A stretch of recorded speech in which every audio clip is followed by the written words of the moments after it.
আপনারা ইতিমধ্যে শুনেছেন, আমাদের অনেকেই বলেছে এবং দেশবাসী জেনেছে। গত 2 জানুয়ারি আমরা দেখলাম সরকার একটা আদেশ জারি করলো ভ্যাট এবং শতাধিক, এই আদেশের বলে শতাধিক পণ্যের উপর ভ্যাট, বর্ধিত ভ্যাট আরোপিত হলো। এবং এই ভ্যাটের কারণ হিসাবে দেখলাম আমরা IMF এর যে ঋণ বাংলাদেশে শুরু করে গেছিল শেখ হাসিনা, তারই একটা কিস্তি এখানে ছাড় হলো। আমরা শুনলাম পত্রপত্রিকার মাধ্যমে আমরা সংবাদ পেলাম এটাই 10,000 কোটি টাকা ঋণ নেওয়ার জন্য এই শতাধিক পণ্যের উপর এই পরিমাণ ভ্যাট আরোপ করা হলো। আমরা পত্রপত্রিকায় দেখেছি আমাদের যে 1 কোটি প্রবাসী শ্রমিক, তারা 2 মাসে যে টাকা পাঠায়, 2 মাসে যে ডলার পাঠায়, সেই টাকার সেই পরিমাণ এই যে ঋণ, এই ঋণের থেকেও বেশি। তাহলে এই অভ্যুত্থানের বাংলাদেশে, যেই বাংলাদেশের আন্দোলনের সময় খুব প্রকাশ্যভাবে প্রবাসীরা ঘোষণা দিয়েছিল ফাঁসিবাদী আমলে, ফাঁসিবাদী শাসনে কোন রকমের তারা রেমিটেন্স পাঠাবে না, এবং তাদের সেই আন্দোলন আমরা দেখলাম, আমাদের দেশের মানে আমরা সফল করলাম এবং শেখ হাসিনার পতন ঘটলো। অর্থাৎ প্রবাসীদের যে কান্না, তার রেমিটেন্সের টাকা যেভাবে ফাঁসিবাদী শাসক গোষ্ঠী লুটপাট করে নিত, হাজার হাজার কোটি টাকা এখান থেকে পাচার করে নিত, তারই প্রতিবাদে তারা যে অবস্থান নিয়েছিল এই আন্দোলনের পক্ষে, এই অভ্যুত্থানের পক্ষে, আমরা দেখলাম আজকে এই সরকার যে সিদ্ধান্ত নিল, সেই প্রবাসীদের সেই আন্দোলনের স্পিরিটকে, সেই চেতনাকেই ভুলণ্ঠিত করলো, সেই চেতনাকেই প্রশ্নবিদ্ধ করলো। ফলত আমরা স্পষ্টত মনে করি এই আয়োজন আমরা বলেছি সমস্ত রকমের বর্ধিত ভ্যাট প্রত্যাহার করতে হবে। আমরা দেখলাম গতকালকে আপনার পত্রপত্রিকায় দেখেছেন 2 কয়েক পণ্যের উপর থেকে ভ্যাট তুলে নেওয়া হয়েছে। এখন আমরা বলতে চাই, যখন আপনারা ভ্যাট আরোপ করলেন তখন শতাধিক পণ্য, আর এখন আপনারা দেখান 5টা 4টা, হয়তো মিছিলের কারণে আগামীকাল আমরা এটাও দেখতে পারি আরো 2টি পণ্যের, আরো 2টি বা 5টি পণ্যের ভ্যাট প্রত্যাহার করা হলো। আমরা এইসব মানি না।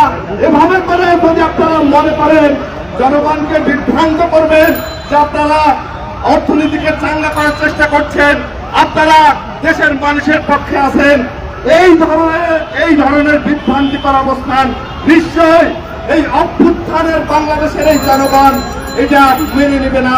ফলে আমরা সরকারকে বলি অবিলম্বে সমস্ত পণ্যের ভ্যাট এক ঘোষণার মাধ্যমে প্রত্যাহার করতে হবে।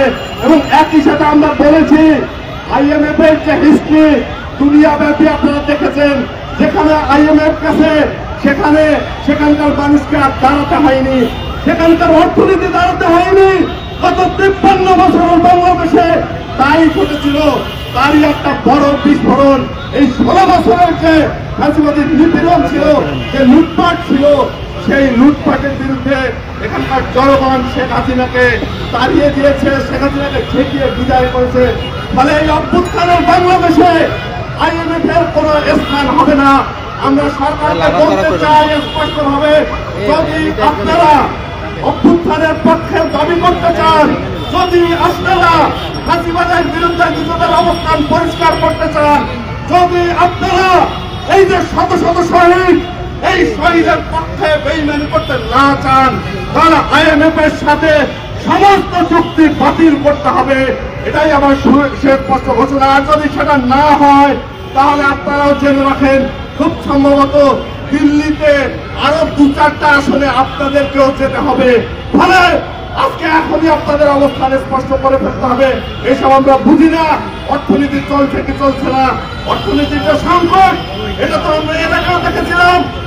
আমরা তো জানি এদেশে কি পরিমাণ লুটপাট হয়েছে, হাজার হাজার কোটি টাকা লোপাট হয়েছে। তাহলে এই লোপাটের পরেই তো, এই লোপাটের উপরেই তো আমরা অভ্যুত্থান করেছি বাংলাদেশের মানুষ। ফলে এই অর্থনীতিকেই আমাদের চাঙ্গা করতে হবে।